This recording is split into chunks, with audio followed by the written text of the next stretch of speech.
नमस्ते दोस्तों, मैं आपका दोस्त अंकुर। आज हम बात करने जा रहे हैं कंटीजेंसी फंड के बारे में। लेकिन इससे पहले अगर आप हमारे चैनल पर नए हैं तो आप हमारे चैनल को सब्सक्राइब करना बिल्कुल ना भूलें और बेल आइकन को भी प्रेस कर दें। हम म्यूचुअल फंड और वेल्थ कंसल्टेंसी से जुड़ी जानकारी अपने चैनल के माध्यम से आप तक पहुंचाते रहते हैं। और म्यूचुअल फंड से जुड़ी बेसिक इन्फॉर्मेशन के लिए आप हमारे पिछले वीडियोस को देख सकते हैं। अगर आपने अब तक अपनी फाइनेंशियल प्लानिंग नहीं की है या करने जा रहे हैं तो ये वीडियो आपके लिए बहुत इंपॉर्टेंट है। इमेजिन कीजिए एक लेडी है, वो एक कंपनी में सॉफ्टवेयर कंसल्टेंट है, वह शादीशुदा है और उसका एक बच्चा भी है, उसके नाम पे कार लोन भी है। लाइफ में सब कुछ बढ़िया चल रहा था कि अचानक प्रॉब्लम शुरू हो जाती है, बच्चा बीमार हो जाता है और रिसेशन के कारण कंपनी भी उसे जॉब से निकाल देती है। एक तो बीमारी का खर्च, ऊपर से नौकरी भी चली गई, दो फाइनेंशियल आफत एक साथ। दोस्तों, ये स्टोरी मैं आप सबको इसलिए सुना रहा हूँ क्योंकि हमारी अच्छी खासी लाइफ में कभी भी ऐसी प्रॉब्लम आ सकती है।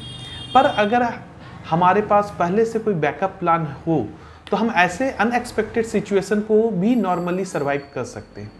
दोस्तों, इसी बैकअप प्लान को हम कंटीजेंसी प्लान कहते हैं। और अगर आपके पास कंटीजेंसी फंड है तो आप किसी भी बुरे टाइम को भी अच्छे से सर्वाइव कर लेंगे।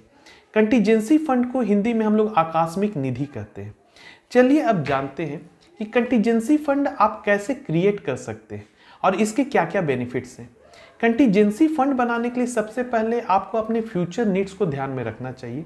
उसके हिसाब से आप अपने सैलरी का फिक्स्ड परसेंटेज हर महीने इस फंड में जरूर जमा करें। चलिए अब इसके बेनिफिट्स एंड एडवांटेज के बारे में समझते हैं। सबसे पहला बेनिफिट यह है कि कंटीजेंसी फंड आपको टफ टाइम में आपके सबसे बेस्ट फ्रेंड की तरह होता है, आपके साथ हमेशा खड़ा रहेगा और अनएक्सपेक्टेड फाइनेंशियल क्राइसिस में आपको कहीं से लोन या उधार लेने की कोई ज़रूरत नहीं पड़ेगी।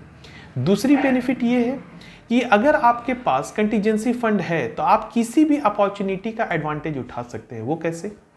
मान लीजिए आपको अचानक कोई बिजनेस या स्टार्टअप शुरू करने का मन हुआ, पर इसके लिए तो आपको कुछ इनिशियल इन्वेस्टमेंट चाहिए होगा। तो अगर आपके पास कंटीजेंसी फंड है तो आप आसानी से अपना नया बिजनेस भी शुरू कर सकते हैं। तीसरा एडवांटेज ये है कि ये आपको एक्स्ट्रा लोन लेने से बचाता है। आप तो जानते ही हैं कि एक बार लोन लेने के बाद उसके प्रिंसिपल अमाउंट और इंटरेस्ट के पैसे भरने में कितना प्रॉब्लम होता है। और इन सारे फंड से भी ज़्यादा इंपॉर्टेंट ये है कि आपके ये स्ट्रेस और टेंशन को फ्री रखता है, क्योंकि आपको पता होता है कि अनएक्सपेक्टेड सिचुएशन के लिए आपके पास पैसे हैं और आप शांत दिमाग से कूल होकर लाइफ को एंजॉय कर सकते हैं। पर फ्रेंड्स, आपको कंटीजेंसी फंड से रिलेटेड कुछ जरूरी बातों का जरूर ध्यान रखना चाहिए। अपने फंड को साइज को आप अपने ज़रूरत के हिसाब से रखें। चलिए इसे एक एग्जाम्पल के फॉर्म में हम समझते हैं। मान लीजिए एक आदमी है जो एक सॉफ्टवेयर इंजीनियर है और उसके 2 बच्चे और बीवी हैं। उनके नाम से एक होम लोन भी है। तो इन जनरल उसे कम से कम 6 महीने तक के खर्चों को अपने कंटीजेंसी फंड में जरूर रखना चाहिए। पर इस खर्चे को कैलकुलेट कैसे करें? काफ़ी सिंपल है। घर का खर्च मान लीजिए 20,000, हेल्थ पे खर्च 5,000, ट्रैवलिंग पे 4,000, बच्चों की पढ़ाई का 4,000, एक्स्ट्रा 7,000, मतलब एक महीने का टोटल खर्च 40,000 रुपये। इस हिसाब से 6 महीने का खर्च हुआ 2,40,000। इसका मतलब है कम से कम उनको अपने 6 महीने के खर्च को कंटीजेंसी फंड में जरूर रखना चाहिए।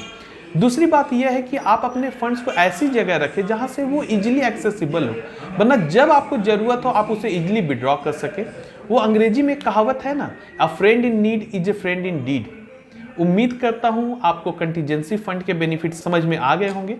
तो कमेंट में जरूर बताइएगा कि आपको किस टाइप का कंटीजेंसी फंड क्रिएट करना चाहिए। और अगर ये वीडियो आपको पसंद आया हो तो इसे लाइक और चैनल को सब्सक्राइब करना बिल्कुल मत भूलिए।